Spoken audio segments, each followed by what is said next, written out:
আমি মনে করি যে আপনাদের অনেক নৈতিক দায়িত্ব রয়েছে। কারণ আপনারা জানেন যে বট বাহিনী রয়েছে, বিভিন্ন বাহিনী রয়েছে, তারা বিভিন্ন ভাবে মিথ্যাচার অপপ্রচার করে থাকে।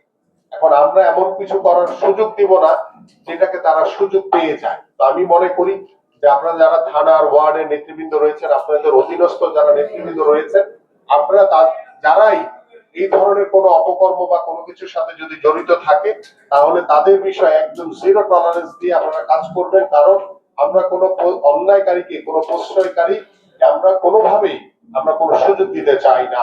কারণ আমরা বাংলাদেশ জাতীয়তাবাদী দল জনগণের ভোটে নির্বাচিত একটি দল এবং জনগণের ভোটে আমরা সরকার গঠন করেছি। আমাদের জনগণের কাছে যে দায়বদ্ধতা রয়েছে সেটা পালন করা আমাদের নৈতিক দায়িত্ব। সেই নৈতিক দায়িত্ব থেকে আমি আশা করি যে আপনারা স্ব ক্ষেত্রে নিজেদের ভিতরে ভুল বুঝাবুঝি থাকতে পারে, নিজেদের ভিতরে হয়তোবা কিছুটা দ্বিধা বিভক্তি থাকতে পারে, কিন্তু দেশের মানুষের স্বার্থে আমাদের সবাইকে একসাথে একযোগে কাজ করতে হবে। সেখানে কোনো প্রকার কোনো দ্বন্দ্ব, কোনো বিভেদ রাখা যাবে না। আপনাদের কাছে সেই আমি আহ্বান করছি। পাশাপাশি আমি আপনাদের কাছে আহ্বান করব, যে কথাটি সবসময় বলে আসছি, যে কখনোই আপনি বিএনপির অমুক নেতা, আপনি বিএনপির এই জায়গায় রয়েছেন, এইভাবে সাধারণ মানুষ কিংবা প্রশাসনের কাছে গিয়ে কখনো নিজেদেরকে প্রভাব বিস্তার করার চেষ্টা করবেন না।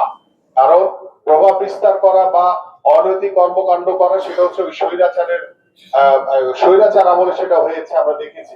কিন্তু বিএনপি সরকার কখনো বা বিএনপির নেতা কর্মীরা কখনোই কোনো সাধারণ মানুষের উপরে গিয়ে প্রভাব বিস্তার করতে পারে এটা আমি বিশ্বাস করি না। সেই জায়গা থেকে আমরা আন্তরিকভাবে চেষ্টা করব জনগণের পাশে থেকে জনগণকে সাথে নিয়ে আমরা যাতে সকল কার্যক্রম করতে পারি এবং খুব তাড়াতাড়ি আমাদের স্থানীয় সরকারের যে নির্বাচন সেগুলো নিয়ে একটি সবকিছুর রাস্তা তৈরি হচ্ছে এবং প্রস্তুতি হচ্ছে। তো সেই বিষয়গুলো আপনাদেরকে সতর্ক থাকতে হবে। কারণ আপনারা যদি ভুল করেন সেই ভুলের মাসুল কিন্তু আপনাদেরকে আমাদেরকে দিতে হবে। তো যার কারণে আমরা চেষ্টা করব যাতে আমাদের দ্বারা যাতে কোনো ভুল না হয়। কারণ আপনার একটা ভুল টোটাল এলাকাটাকে কিন্তু একটি বিপদের মুখে ফেলে দিবে। তো এই কারণে আপনারা সতর্ক থাকবেন।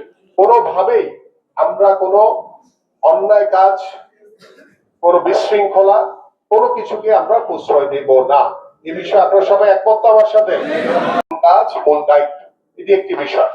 আরেকটি বিষয় হচ্ছে যে আপনারা জানেন যে আমাদের মাননীয় প্রধানমন্ত্রী এবং আমাদের মাননীয় অর্থমন্ত্রী গত 11ই জুন আমাদের বাংলাদেশের জন্য একটি যুগান্তকারী একটি বাজেট পেশ করেছেন এবং সেই বাজেট নিয়ে মানুষের ভিতরে একটি স্বস্তির নিঃশ্বাস আমি দেখতে পেয়েছি এবং আপনারাও দেখতে পেয়েছেন। এবং বাজেটের পরে দেখা যায় সবসময় দ্রব্যমূল্য বিভিন্ন জায়গায় হাহাকার, বিভিন্ন রকম বিশৃঙ্খলা, বিভিন্ন হতাশা কাজ করে। বাট এই প্রথম দেখলাম বাজেট পেশ করার পরে মানুষের ভিতরে একটি স্বস্তি, একটি আস্থা, একটি বিশ্বাস তৈরি হয়েছে। আমি আশা করব এই যে বিশ্বাস, যে আস্থা তৈরি হয়েছে সেটা বাহন কিংবা বাহক হচ্ছেন কিন্তু আপনারা। আপনাদের মাধ্যমে কিন্তু সেই রুট লেভেলের প্রত্যেকটি সাধারণ মানুষের কাছে যে আমরা কোন কোন ক্ষেত্রে, শিক্ষা ক্ষেত্রে আমরা কি করেছি, আমাদের স্বাস্থ্য ক্ষেত্রে আমরা কি করছি, আমাদের বিভিন্ন যে পরিকল্পনা রয়েছে, আমাদের সকল বিষয়গুলো নিয়ে কিন্তু জনগণের ঘরে ঘরে গিয়ে কিন্তু আপনাদের কাছে এই বার্তাটা পৌঁছাতে হবে।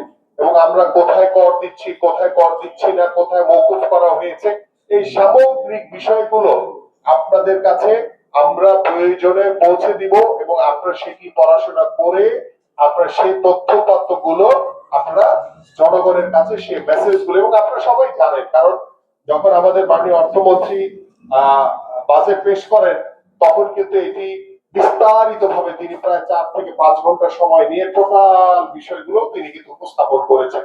এবং এই যে স্বস্তি, যে বিশ্বাসের, যে আস্থার একটি বাজেট পেশ করা হয়েছে, এই বাজেটের যে যৌক্তিক বিষয়গুলো রয়েছে, কারণ ওই যে যারা বিরোধিতার জন্য বিরোধিতা করে, যারা ইচ্ছা করেই কোনো কিছু খুঁজে পায় না, অহেতুক এসে ঝগড়া করে, অহেতুক এসে বিরোধিতা করে, এই মানুষগুলোকে আমরা মৌখিকভাবে হয়তো বা দমাতে পারবো না, কিন্তু আপনাদের বাস্তবসম্মত যে বাজেটটা দেওয়া হয়েছে সেই তথ্যপত্র দিয়ে যদি আপনারা জনগণের কাছে পৌঁছান তাহলে কিন্তু অটোমেটিক্যালি যারা মিথ্যাচার করছে, যারা বিরোধিতার খাতিরে বিরোধিতা করছে, তারা নিজেরাও তখন খেই হারিয়ে ফেলবে, তখন তাদেরও আর কিছু করার সুযোগ থাকবে না, কারণ তখন দেখবে যে না, জনগণ তো এই বাজেটকে মেনে নিয়েছে, জনগণ তো এই বাজেটের উপর আস্থা রেখেছে, জনগণ তো এই বাজেটের উপরে বিশ্বাস রেখেছে।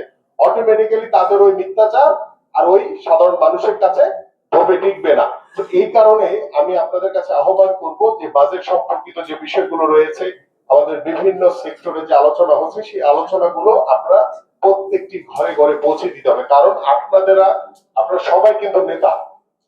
আপনাদের অধীনস্থ যারা নেতৃবৃন্দ আছেন, প্রত্যেকের দায়িত্ব হচ্ছে যে মাননীয় প্রধানমন্ত্রী কি বলছেন, আমাদের ঢাকা মহানগর উত্তর থেকে আপনাদেরকে কি মেসেজ দেওয়া হচ্ছে, সেই মেসেজ গুলো প্রত্যেকটি ঘরে ঘরে গিয়ে সাধারণ নেতৃবৃন্দ, সাধারণ জনগণের কাছে পৌঁছে দেওয়া। তাহলেই আমাদের এই সার্থকতা আমরা বজায় রাখতে পারবো। আমি আমার আর বক্তব্য দীর্ঘায়িত করবো না, কারণ অনেক গরম লাগছে, আপনাদের অনেকেরই